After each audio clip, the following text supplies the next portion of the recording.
ప్రకటించి విలీనం సుసాధ్యం చేసినటువంటి స్వాతంత్ర సమరయోధులకు వారి పాదాలకు ప్రణమిల్లి నమస్కరిస్తున్నానన్నమాట మనం చేస్తా ఉన్నాను.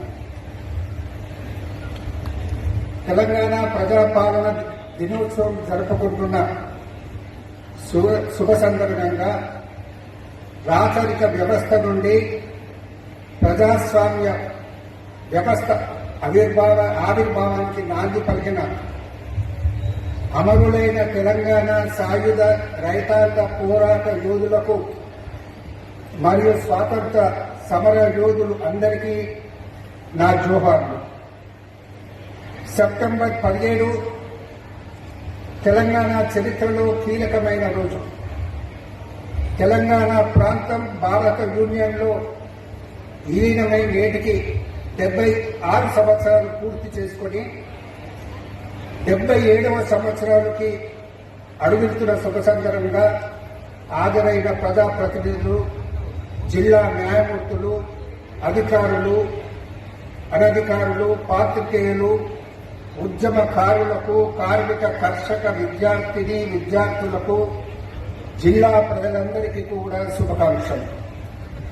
నేడు ఈ స్వేచ్ఛ స్వాతంత్రం మనం సొంతం కావడానికి ఎంతో మంది ఈ గడ్డ మీద అసమాన త్యాగాలు చేశారు.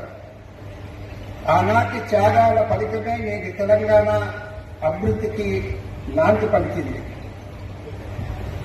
దేశమంతా 1947 ఆగస్టు 15 స్వాతంత్ర సంబరాల్లో కేరింతలు వేస్తుంటే హైదరాబాద్ సంస్థాన ప్రజలు స్వేచ్ఛా స్వాతంత్రానికి పోరాడుతూనే ఉన్నారు. బ్రిటన్ పార్లమెంట్ ఆమోదించిన ఇండియా ఇండిపెండెన్స్ యాక్ట్